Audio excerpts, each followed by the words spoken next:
And development, जिसके लिए विश्व के सर्वाधिक जीडीपी वाले पहले 7 थे, अब 15 हो गए, 16 हो गए देशों का वह संगठन था। उस ओईसीडी ने सन 2000 में एंगस मेडिसन नाम के अर्थशास्त्री को यह काम दिया कि वो विश्व का आर्थिक इतिहास लिखे। और चूंकि उनकी गणना, उनकी हिस्ट्री 0 ईस्वी से शुरू होती है, तो एंगस मेडिसन को भी काम दिया 0 ईस्वी से 2000 ईस्वी तक 2000 वर्ष का आर्थिक इतिहास लिख दीजिए। उस पुस्तक का नाम है economic history of the world millennial perspective by Angus medicine.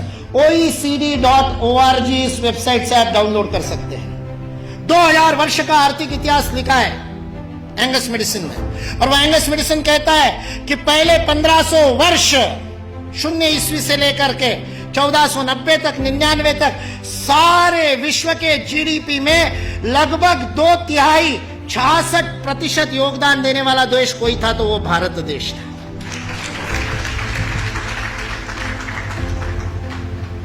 मैं सोच रहा था, इतिहास का मैं विद्यार्थी हूं, आपके जैसा इतना अध्ययन तो नहीं किया, लेकिन मैं सोच रहा था ये 1500 से क्या संबंध है, तो पता चला वास्को दी गामा 1498 में आया था।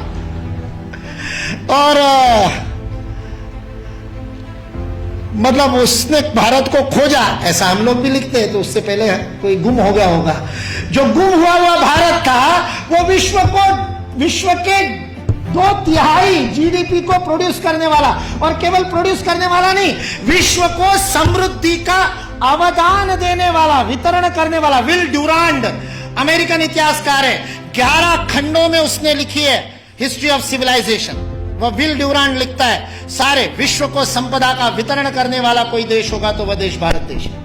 वितरण शब्द प्रयोग किया है, लेन देन नहीं, वितरण करने वाला देश। सारे दुनिया में हमारे व्यापारी जाते थे। वो वास्को दी गामा को भी हमारे ये गुजरात का व्यापारी, वास्को दी गामा ने अपनी डायरी में लिखा है, वो गुजरात का व्यापारी पानी के जहाज लेकर के उसको मिला साउथ अफ्रीका में, उसको तो भारत मिला नहीं था। इसने कहा अच्छा भारत खोज रहे हैं, चलो मैं ले चलता हूं। उसको मसाले भरने थे, इसलिए वो कालीकट गया, इसलिए वास्को दी गामा को कालीकट ले गया, नहीं तो भरूच ले आता गुजरात में। फिर हमारे इतिहास वाले लिखते कि वास्को दी गामा भारत को खोजता खोजता भरूच पहुंचा। वास्को दी गामा को भारत के व्यापारी कान्हा भाई ने खोजा, मिल गया, और उसको कहते को भारत खोजना है, चल भाई मैं दिखाता हूं, चल मेरे साथ, और साथ में ले। ये वास्को दी गामा ने अपनी डायरी में लिखा है, वो बेईमान नहीं है, उसको छिपा करके इतिहास की किताबें लिखने वाले बेईमान है। वास्को दी गामा की डायरी का उद्धरण दिए बिना हमारे को गलत इतिहास पढ़ाने वाले बेईमान है। वास्को दी गामा ने तो ईमानदारी से लिखा है, उसने ये भी लिखा है कि उस कान्हा भाई के जहाज मेरे जहाजों से कई गुना अधिक प्रगत थे। 40 खेने वाले लगाने के बाद भी मेरे जहाज को उतनी गति नहीं थी जो उससे 3 गुना बड़े, 3 मंजिल वाला जिसके ऊपर डेक था, ऐसे जहाज को केवल 16 नाविक खेते थे। ऐसा कान्हा भाई का जहाज था। भारत की विज्ञान और तकनीकी की स्थिति अंग्रेज इस देश में आए तब सारे विश्व से अधिक उन्नत थी। ये अंग्रेजों में से कुछ ईमानदार इतिहासकारों ने लिख करके रखा।